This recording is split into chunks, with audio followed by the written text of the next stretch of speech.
You know that intuition that you feel when somebody's lying to you and you know that they're lying to you?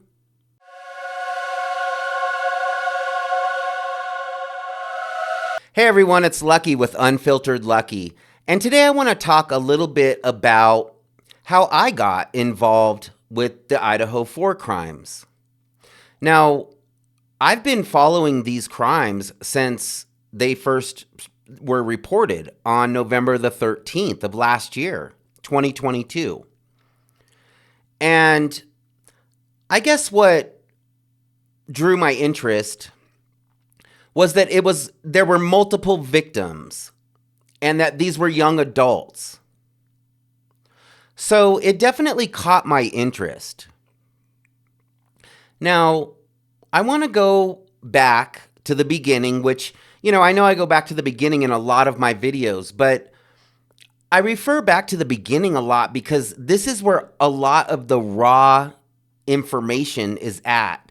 The beginning is where all of the raw information is at, where all the real information is at. So this is before the gag orders, and this is before, the crime, the investigation really gets rolling. So I refer back to the beginning a lot. And, I've researched a lot of crimes over the years. And this particular case caught my attention right away because of the amount of victims.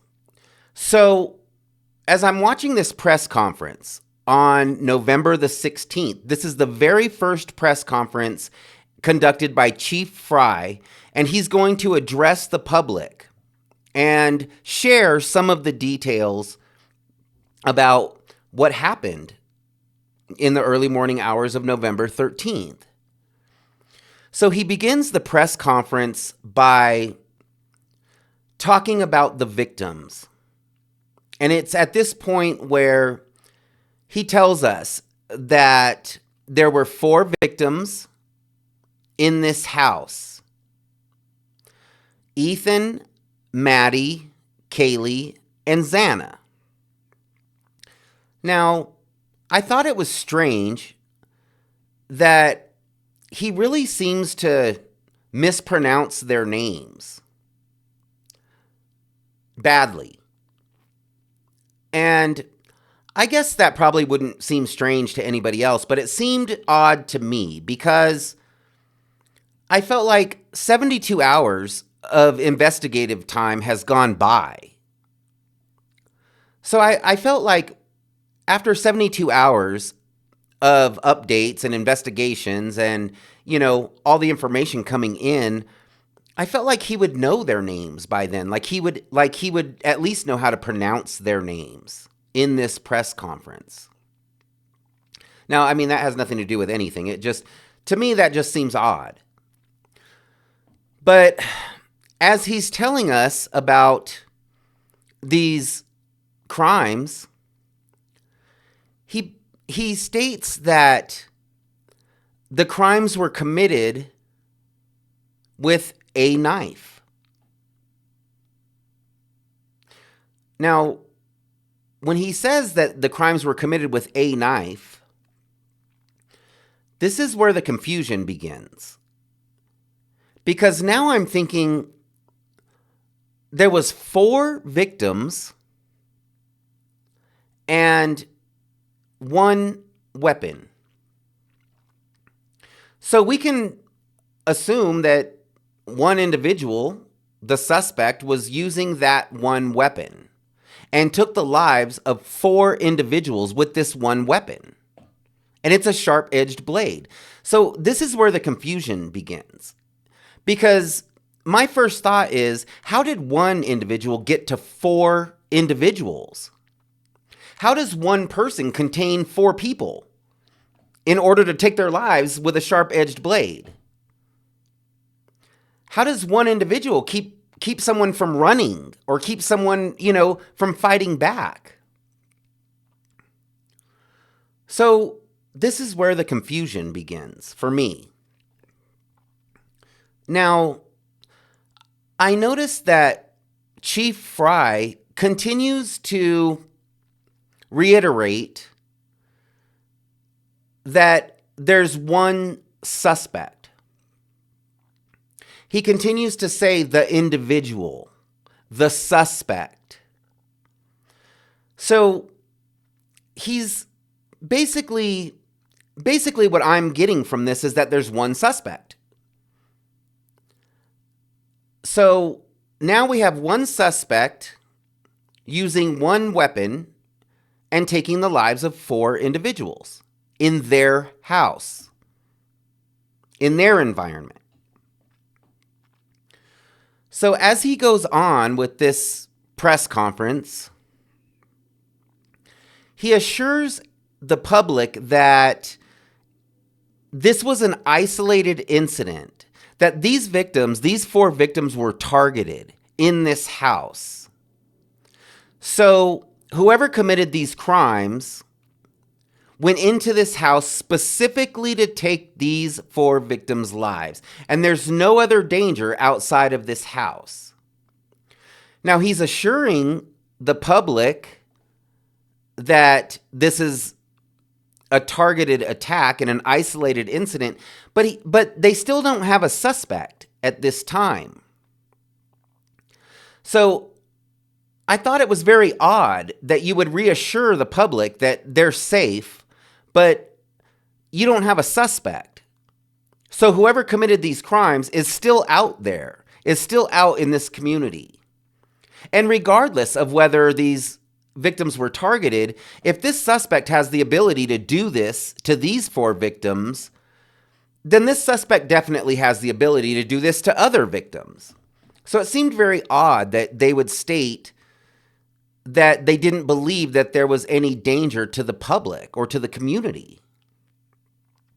That was very strange. Now, when Chief Fry begins talking about the surviving roommates, so this is where we hear that there were 2 roommates that lived in this house that were present during the times of these crimes, and they were unharmed.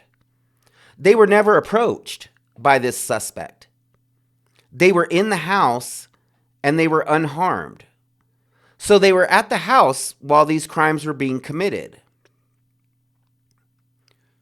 This is where it starts getting really strange. So I don't think I was the only one that thought that was odd, because even the reporters in the room caught on to the idea that there were 2 survivors in this house during the time that these crimes were being committed. And I know that these reporters caught on to that fact, and I'll talk about that here in a second. Now, after telling us that there were 2 roommates in this house during the time of the crimes that were unharmed, then Chief Fry really drops the bomb on us, and he says that the crimes were committed in the early morning hours and that 911 was called at approximately noon.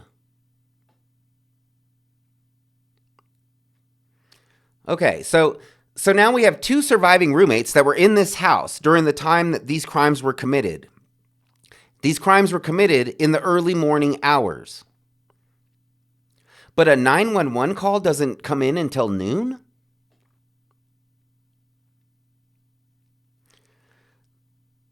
That confused everybody. Now, when a reporter, when Chief Fry begins taking questions, this is when reporters, they have questions because this press conference doesn't make sense. So when Chief Fry opens up the floor to questions, one of the very first questions is, hold on, there was 2 surviving roommates in this house while these crimes were being committed? Now, when Chief Fry gets this question, he immediately pivots to, Chief Fry basically says, there was 2 people in this house, but we're not looking at them. We're looking at everyone who was who's surrounding this crime. So basically, he pivots immediately and tries to get away from the idea that there were two surviving roommates in this house. Well, then he's asked, what took so long? What took so long to call 911 if there were two surviving roommates in this house? Again, he pivots. He doesn't want to talk about the two surviving roommates, and he doesn't want to talk about the 8-hour gap in which it took to call 911. So he's pivoting away from these questions because these questions really, there's really no answer for why 911 wasn't called for 8 hours. That doesn't make sense to anybody. And it doesn't make sense to law enforcement at this time. So he's trying to avoid those two. He doesn't want to talk about the two surviving roommates. He doesn't want to talk about the 8 hours that it took to call 911. So he's pivoting away from those questions.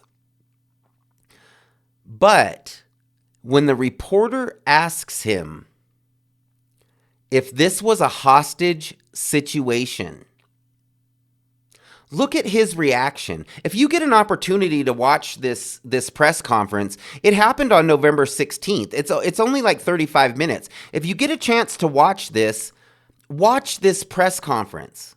Listen to what Chief Fry is saying. Listen to, try to make sense of it all as you're listening to this press conference. But when Chief Fry gets the question about whether this was a hostage situation, his reaction, you have to look at his reaction. His reaction almost says like he wasn't ready for that question. It catches him off guard. You can tell by his reaction. Now, he denies that it was a hostage situation, but his reaction says a lot about that question.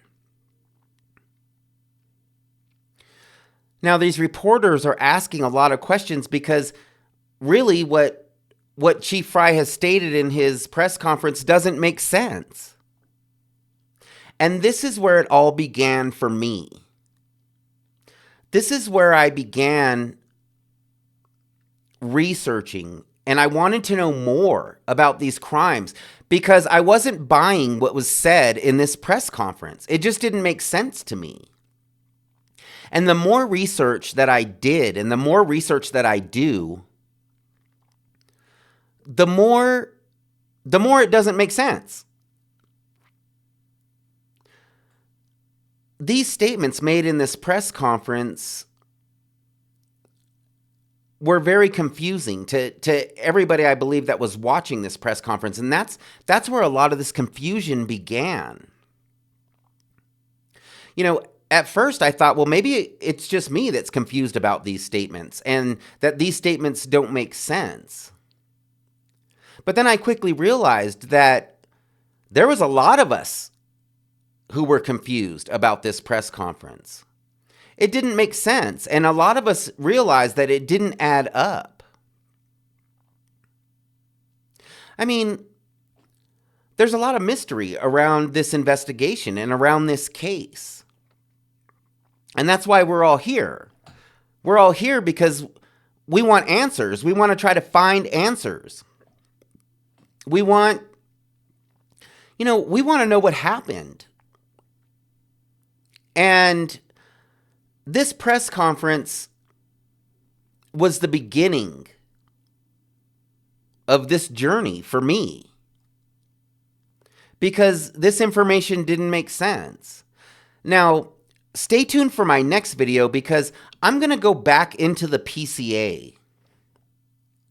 There's a lot of information in the PCA that after some time going over this PCA, there's a lot of information in this PCA that makes no sense at all. And I know that people have picked this PCA apart and gone through it, but I want to go through it in my own way. And go back through it and talk about some of the stuff that hasn't been talked about with regards to this PCA. So stay tuned for my next video. We're going to go over all of that. And please like and please follow my channel if you like my content. I really appreciate it. And we'll see you next time.